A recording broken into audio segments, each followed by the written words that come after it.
Alright all, like I was suggesting, in today's video I'm going to be showing you how to install that NVMe SSD on the gigabyte B550M DS3H motherboard. This does apply to pretty well any NVMe hard drive that you have, if it's a ×3 speed or a ×4 speed, and pretty well applies to any motherboard you have out there. The main difference within the motherboards, like the one I've got here today, the standoff and the screw is already installed into the motherboard. Some of them don't come already installed, but they will come in an individual pack with a screw and standoff for that NVMe drive. So other than that, it's pretty well basically the same. And I also do show you that some motherboards do have heat sinks, some motherboards don't have heat sink. The one in today's example does not have the heat sink, but I'll also show you one that does have a heat sink and how to kind of talk you through how to take that heat sink off to get your NVMe slot. So let me roll that video and I'll show you how to get that NVMe hard drive installed on the gigabyte B550M DS3H motherboard. Alright all, and to get this NVMe M.2 SSD installed on these motherboards, we have two slots. You got this one right here, and you have this one right here. Preferably for your fastest drives, for your fastest support, you want to use this top one, because these do have the faster speeds, and it connects straight to your CPU. It don't go through your chipset then through your CPU.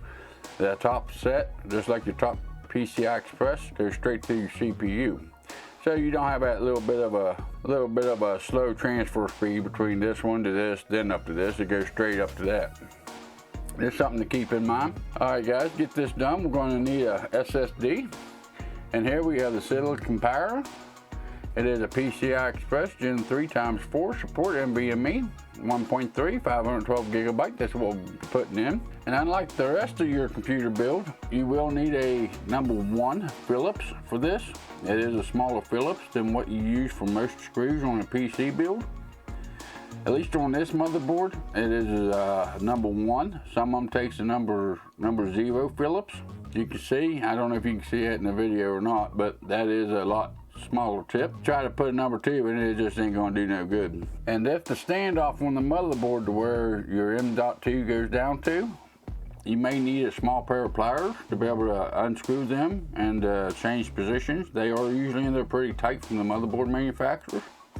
So you may need a small set of pliers to be able to get them standoffs out.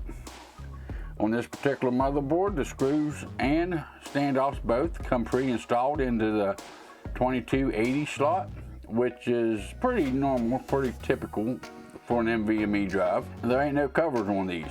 I got this other gigabyte motherboard here.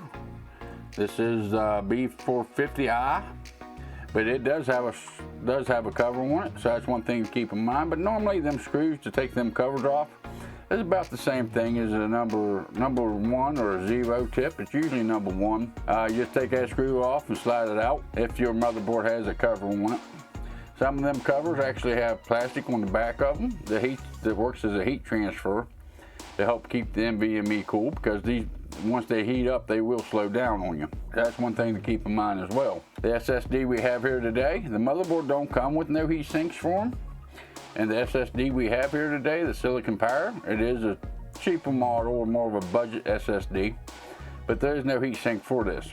As far as the length of the M.2s go, the most common is the very end one right here, which is a 2280. They also have a hole for 2260 if you're running a smaller drive, and there is a 2242.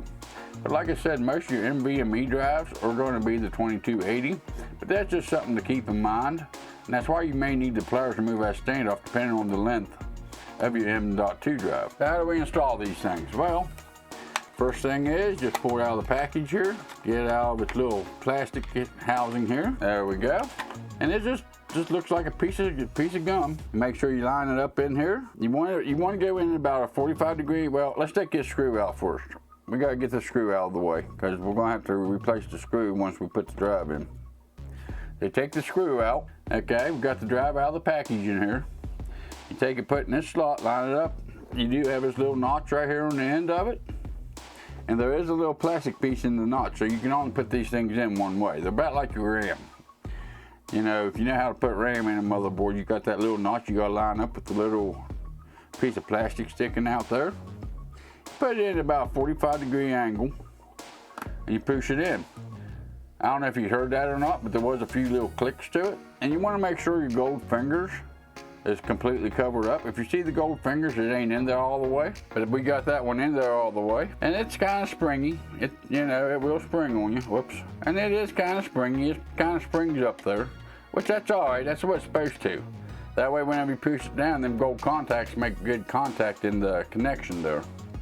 You just put your finger on it, hold it down, and them are very small screws. I don't know if you can see how small that screw actually is in the video. That is a very small screw. These screws are usually particular to the motherboard. So if you have an ASRock or an Asus motherboard, it may not be the same size of screw or standoff that goes into your motherboard for your M.2 drive. You do need to make sure you have the one for your motherboard. This one here has the standoffs and screws in it.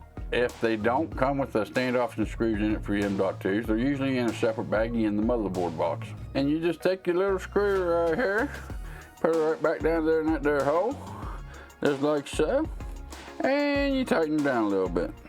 I mean, very little pressure. You ain't sealing against water, you ain't sealing against air.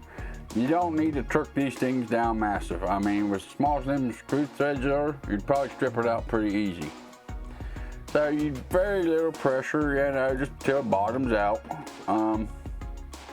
You ain't gonna over tighten it. But like I said, you do run a risk of stripping out the head of the screw or the threads on the screw, either way. And that wouldn't be a good thing. But that's the installation of it. Alright guys, and that's the way you get that NVMe hard drive installed on the gigabyte B550M DS3H motherboard. I did notice as watching the footage back that there is an extra connector for the M.2. It is the 22110 connector, or the spot that screw down the NVMe hard drive. I missed that in the video. I went up to 2280. There was actually one more beyond that, which is 22110, which is very uncommon size of NVMe hard drive, but they are out there in the wild, so that's something to consider. That top one has that 22110 connector spot, but the bottom one on this motherboard only goes up to that 2280 because you get into some of the other connectors on the motherboard. So that's just something to keep in mind, but it does have that one spot on the top that does go up to that 22110 spot. So if you like this kind of content, go down there and give me a thumbs up. If not, there's a thumbs down button. Also, there's that comment section below. I go through them every weekend here on my live stream on Saturday morning, 11 o'clock Eastern Standard Time here in the US. Also, if you really like this kind of content and you want to see how to install Windows 10 on this drive, make sure you go down and hit that subscribe button, turn on that notification bell. That way you're notified next time I put out a video or I go live here on YouTube. Also, in the description below, there's links for Instagram and Twitter. I don't clear your inbox, but I do put up photos and new stuff I have coming in, give you an idea of what's coming up on the channel. If there's any news about my live stream, if I got canceled or changed the time, it's where you also get that information. With all that being said, you all have a good day, and I'll see you in the next video or live stream.